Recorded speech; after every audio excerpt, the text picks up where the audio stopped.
Hey y'all, Van Lufa here, watching and recapping the Derek Chauvin trial so you don't have to. Before I get started, we have a brand new segment and it is called, What is Van's Scrub of the Day? Today, it is ice cream cones. This is a more accurate depiction of just what I look like when I get off work and I'm doing this. Okay, so let's get in today. Today, it was tough. It was a tough one. Cheers. Today was a rough one, guys. This is going to be long. Day 2 of the Derek Chauvin trial, Tuesday, March 30th, 2021. The first thing that Judge Cahill did was explain how there was a power surge yesterday and it cut off all the live feed that came from the courtroom. Apparently there's a live feed that goes to a different room in the courthouse for the families and that kind of thing. It all got cut and that was what happened. They started the day with a motion again from the state. What they were discussing today, there were 4 minor witnesses that were going to testify. They were all 4 minors last year during, when this incident happened.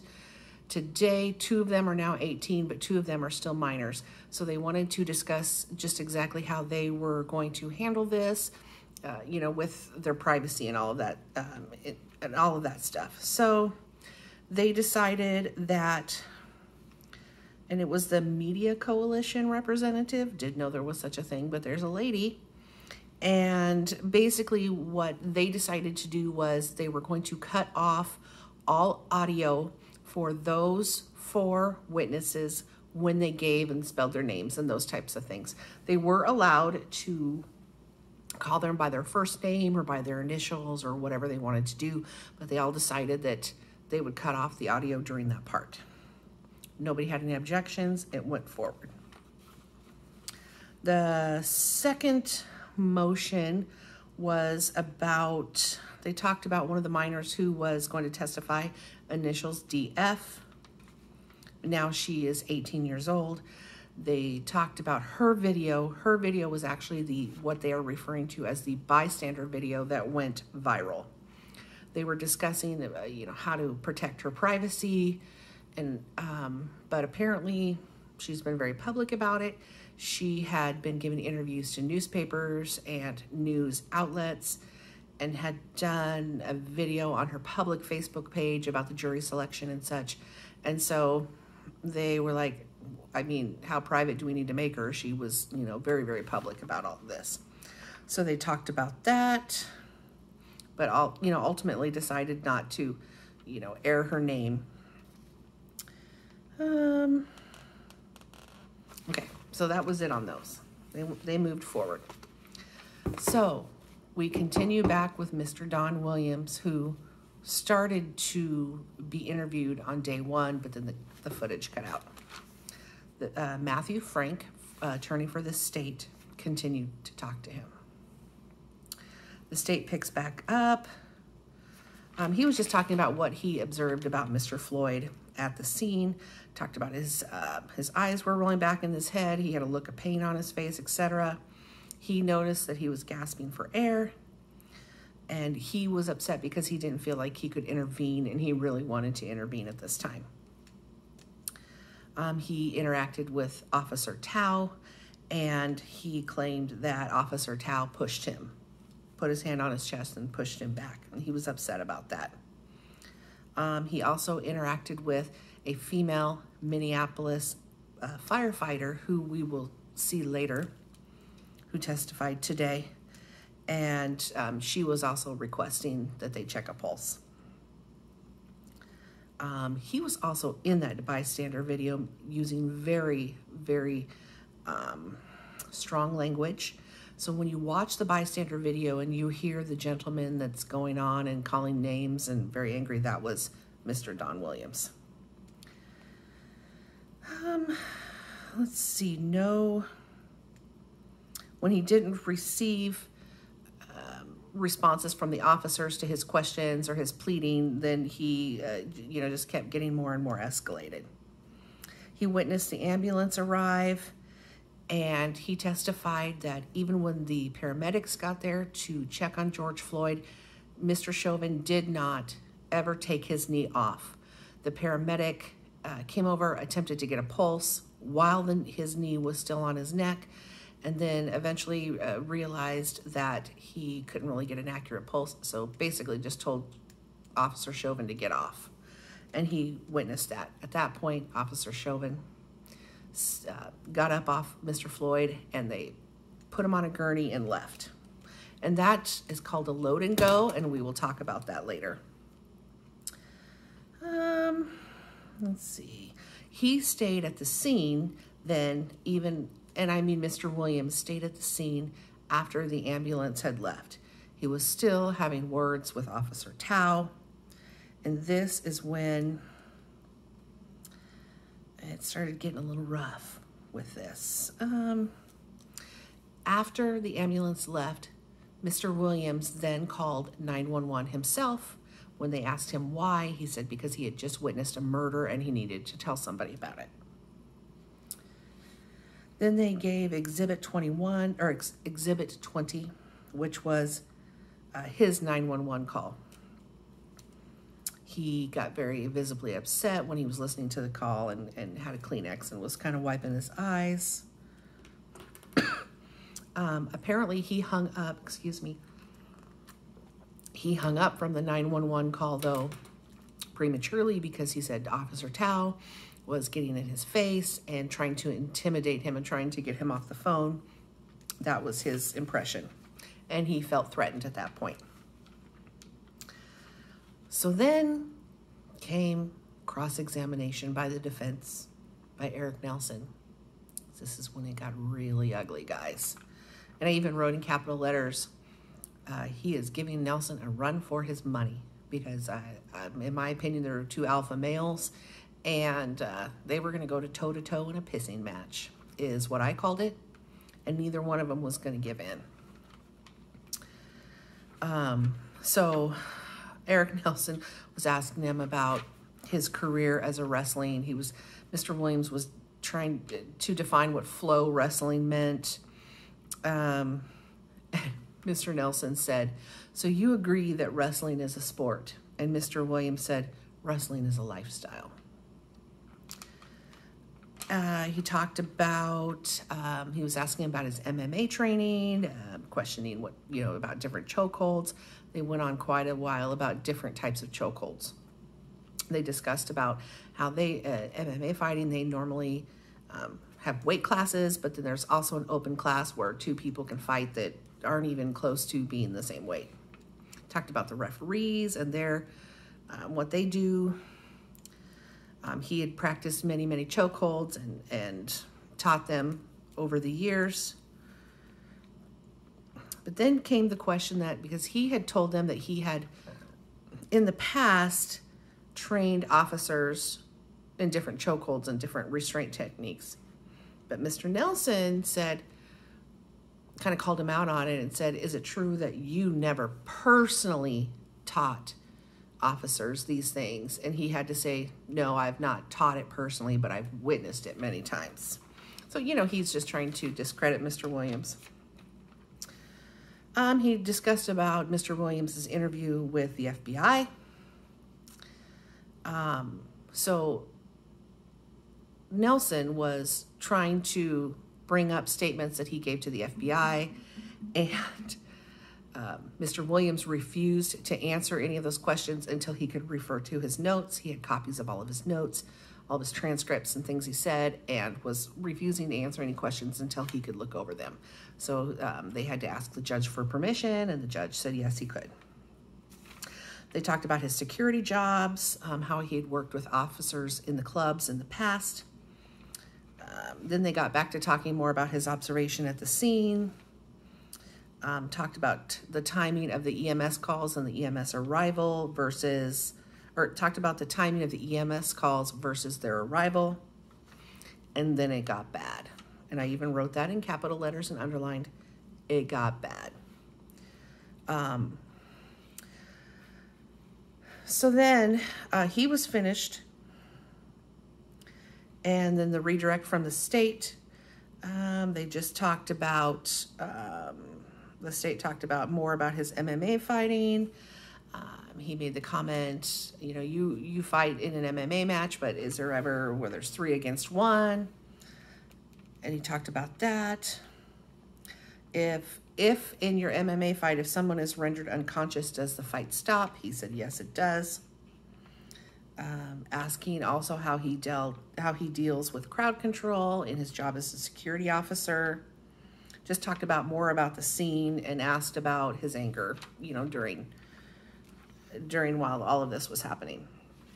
And then Eric Nelson came back and did another cross-examination. And he was just asking again more questions about how a person would act once they were rendered unconscious. He said that if somebody was unconscious, would they be shaking their head, making faces, you know, those kinds of things. Then the state came back. And, okay, so let me just cut back. During the examination the cross-examination with Eric Nelson was asking him about his language on the video. Mr. Williams was very visibly upset that he was asking him the questions about his behavior on the video. He was, you know, Eric Nelson was like, is it true you called him a bum? Did you call him out of his name? You know, were you using, you know, strong language? And Mr. Williams would just be like, if that's what you saw in the video, yes. And he goes, is it true you called him a bum 13 times? Well, if that's what you saw in the video, then yes. And Mr. Williams got very, very defensive with Eric Nelson. And Eric Nelson just kept going. Is it true that you called him a fucking bum? And Mr. Williams said, if it was on the video. And finally, Eric Nelson told the judge, look, can you get this guy to answer? I'm asking yes or no questions, and I'm not getting a yes or a no. So then they told Mr. Williams he needed to answer yes or no, but he was still very, very defensive, and he was not going to let Eric Nelson push him around. And it just escalated and escalated, and Eric Nelson just kept saying, did you call him a pussy, whatever, bum? And it just went on and on and on. And there were times that Mr. Williams looked at him and like smiled, like, you know, just, I don't know if he was trying to mock him or what, but it got ugly.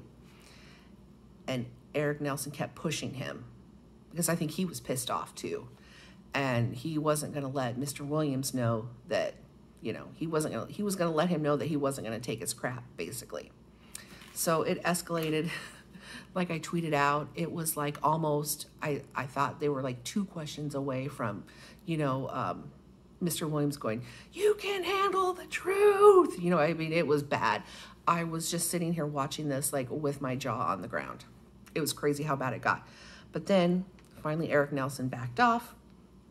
Then the state came back to redirect, to de-escalate things. And it was funny because then his demeanor completely changed when he talked to the state's attorneys. He was fine. He was answering questions, yes, no, being very respectful. That was when Matthew Frank asked him about, you know, tapping out during a fight, you know, before you're rendered unconscious. Okay. And after that was finished, then the 4 witnesses, the minor witnesses, came forward. So there was the state's witness, number 4, the first minor. Jerry Blackwell from the state interviewed her. She was a female, 18 years old now, named Darnella. Turns out Darnella is the person who took the viral video. She walked to Cup Foods that day with her cousin. Her cousin is 9. And when they showed cam footage of, you know, each of these witnesses arriving to the store, placing them at the scene. You see her walk up with her cousin. She sees the scene that's going on in front of the store. She directs her young cousin to go inside and get the snacks and all of that, and then just to go inside and get out of the way. And she came back to the scene and started recording. Exhibit 13 was a photo of her and her cousin. Exhibit 16 was her video. Again, she told her cousin to go to the store. She recorded this with her phone. Exhibit 15 was the recording. Exhibit 17 was a photo of Derek Chauvin. She said, you know, was this man in this, you know, he said, is this man in this courtroom? And she pointed to him. Then she started crying. She was upset just seeing the photo of him, you know, on George. Exhibit 184 was a photo of the crowd. They were asking her if she knew anybody in that crowd, etc. They were asking her, did she witness any bystanders threaten cops or violence towards the police? She said no. She identified the female firefighter in the picture, who asked them to take Mr. Floyd's pulse. She said that when the firefighter was telling Chauvin to check the pulse, that Chauvin put his hand on the mace and tried to act threatening, like, you know, he was going to mace the crowd if they didn't leave him alone. She saw the ambulance arrive. She spoke about that. Then they had the morning break. And if you don't already know, Judge Cahill loves his breaks. They came back, and she was just talking about what she observed as far as Derek Chauvin's reaction to the crowd. She also gave the witness report of EMS showing up and Derek Chauvin not taking his knee off George Floyd's neck. On cross-examination by Eric Nelson, he just talked about her recording and just tried to explain to her that she doesn't know what happened before she arrived. He was just asking her more about officers on the scene and the response from the crowd, talking about her video going viral. On redirect by the state, again, they were asking her if anyone from the crowd threatened or attacked, you know, the officers. She said no. Then they asked her how the viral video had changed her life, and she got very upset again. She cried. She talked about how she can't sleep at night because she realizes that this could have been anybody in her family. And she felt guilty for not doing more, for not saving his life. At that point, she was pretty upset, and they then just decided that she was, you know, they were done. Okay, state's witness number 5, also a minor. Jerry Blackwell was the one who questioned her. This was the 9-year-old third grade cousin of Darnella. Her name, I believe, was Kaylin. Exhibit 13, they showed a photo of her. They wanted her to identify herself in the photo. She also testified how the EMT had asked Derek Chauvin to get off of him, and he didn't when he got there. And then the defense did not cross-examine her. They went to a lunch break because there's always a break with Judge Cahill.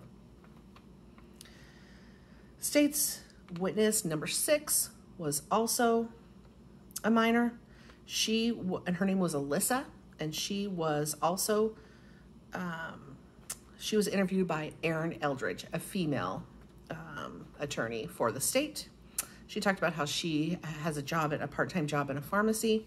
She went to cut foods that night with her friend, and she went to go get an auxiliary cord for her car and some snacks. She was 17.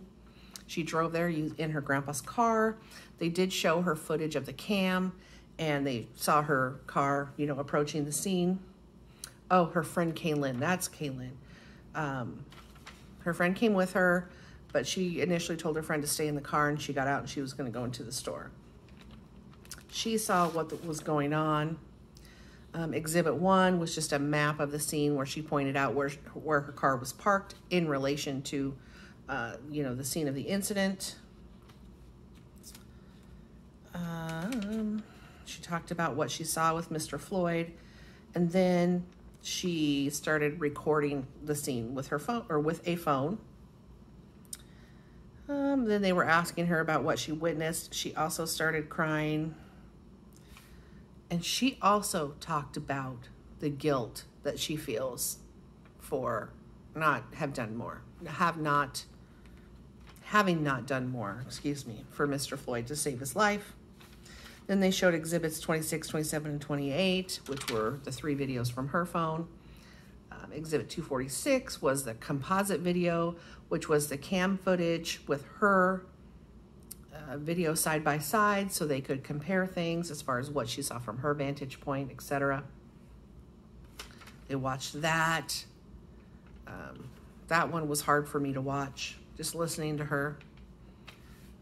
They talked again how this has affected her life. She talked about for a long time she was very numb at first. She just stuffed her feelings. She didn't deal with it. And then she processed it, and she's still having a hard time. To this day, she still cannot go back to the store or to the scene because she was so traumatized by it. On cross-examination, Eric talked about questioned her interview with the BCA, talked about she had met with the prosecution in the last few days. She said that she thought she saw the cops check. So she had originally testified with the BCA that she thought she had seen the cops check his radio pulse a few times. She testified that, 10 months ago. But today was saying that she doesn't recall saying that and that she doesn't recall seeing that. Redirect by the state. She talked about how she felt the several interviews that she had with police officers with the BCA. She felt they were forced interviews. She didn't really want to do it. She was annoyed and just was upset by all the stuff she had to talk about. She then verified to the state that she did not see Chauvin check a pulse. Then it was a state witness number 7, minor. This was the 17-year-old friend of Alyssa. Her name's Kaylin. Erin Eldridge also interviewed her, a female. She was very anxious. She said she has anxiety. She's a 17-year-old senior. It was her phone that Alyssa borrowed to record the video. She described what she saw when she got out of the car. They also showed cam footage of her standing in the crowd. Exhibit 184 was a photo of the crowd with her in it. She described what she saw happen with Mr. Floyd, and then there was no cross-examination. The defense took it pretty easy on the kids, which I think is wonderful. And then I wrote on here, another break. This judge loves his breaks. Okay. We come back, and Matthew Frank for the state wants to show a 911, wants to play a 911 call, and also the next witness's video that she recorded prior to her coming to the stand. He just didn't want any interruptions or anything like that. So they played her 911 call and then showed her video that she shot on her phone. The phone call was Exhibit 24, the 911, or the phone recording was Exhibit 24, the 911 call was Exhibit 25, all of this before she testified. Then they brought her up. Her name is Genevieve Hanson, and she is the female firefighter who happened upon the scene at the time. Apparently, she was begging Officer Tao to take his pulse.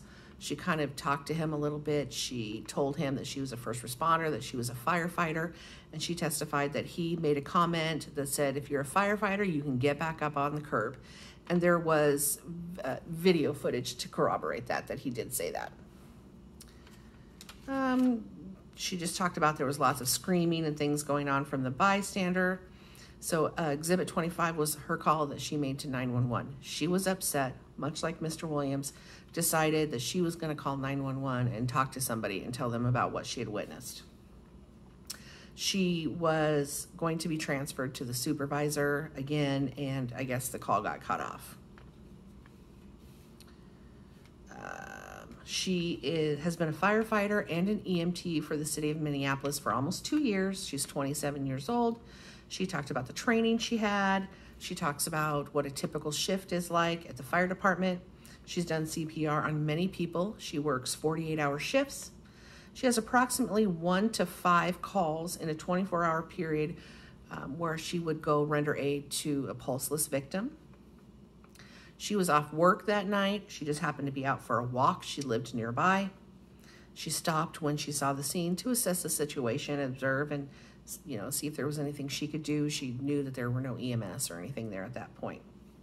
They showed a footage of her again stepping off the curb, having the interaction with Officer Tao, and then stepping back onto the curb. That she just gave what her observations were. She did recognize Officer Chauvin from a call that she went on the previous day, but she did not know his name. She talked a little bit about what she would have done had she been allowed to intervene. She discussed Mr. Floyd having an altered level of consciousness and how she would deal with that in her job for a patient just like him.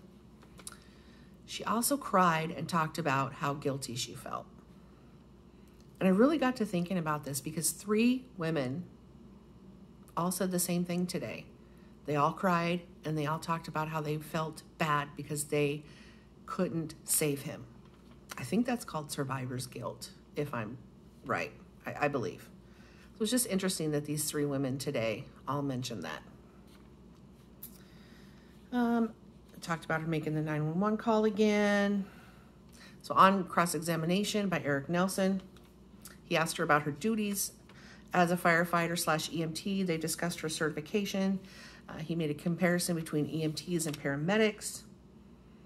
Then he got, a little down and dirty with her too, and asked her when she was ever fighting a fire, did anybody ever film her, and how did that feel? She said, yes, actually, I have been filmed before, and I continued to do my job. It didn't bother me. Then he pushed her a little bit further and said, but have you ever been yelled at while doing your job, fighting a fire? And she said, no. Then they discussed a little bit about how if there is a fire, obviously, or if there's a medical call, if there's a medical call and the police are there and they are rendering aid or doing whatever they're doing, they would call the paramedics. The paramedics or firefighters would wait for the all clear from the police, and then they would go in and do what they needed to do. She said that happened all the time in her job. And so he was questioning her about that and saying, so if in your experience at your job, if you know that you're waiting and you know that the police have already called the EMS because you're there, but you're waiting for the all clear, isn't it safe to say then that the police called the EMS at this scene? She rolled her eyes at the attorney and she said the question was unclear because, quote unquote, you don't know my job. She did not believe the EMS call times, despite Mr. Nelson telling her what the call times were. She didn't believe them because the ambulance showed up and the fire truck didn't right away, and she said that would never happen. She talked about a load and go, and what a load and go is when there's a scene that's unstable, there's a crowd, there's imminent danger, they pick up the patient, put him on the gurney, load him and go. That's exactly what they did with Mr. Floyd. They threw him in the ambulance. They deemed that the scene was unsafe. They took him a few blocks away to safety and then started their life-saving effort. That didn't work. They also talked about Narcan.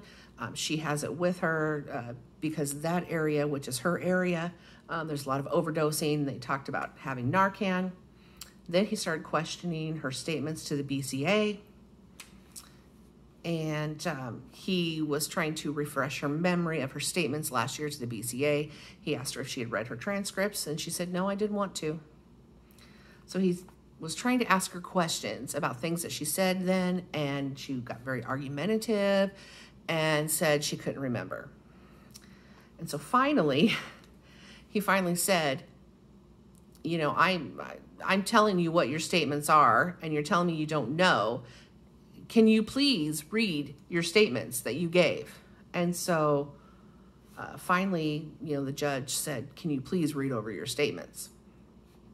Then there was like a sidebar, and then they were all talking. And then the next thing I know, the judge is chewing her butt and telling her that she doesn't get to interrupt, you know, the lawyers, that she has to answer their questions, yes or no. She will do what she is told. And she was arguing and saying, I was just trying to finish my question. He was like, you will be done with your question when I tell you you're done with your question. He was not nice about it. He told her how argumentative she was, how disrespectful she was, and that the day was now over, and that when she came back in the morning, she had better be in a better mood and better cooperate. And she finally just was like, okay. And then she got up, and that was that. I didn't watch in real time that part, so I don't know like how early the court was finished, but I think Eric Nelson was getting really, really extremely frustrated with her, and so I think it was probably just better to quit for the day. That was day 2. This was a rough day for me, y'all. I am so glad about the comments I'm getting from people. They are enjoying these recaps. I am so glad. It's going to be a long haul, guys, and so just so that everybody doesn't have to watch it all, you can just watch me. I will give you the 411. Thank you all for your comments. I've loved reading all your comments. I'm really glad you're appreciative, and I will keep doing it. And I've now been talking for 31 minutes. You're probably tired of hearing me. I'm tired of hearing me. So I will see you tomorrow on the next video. Bye.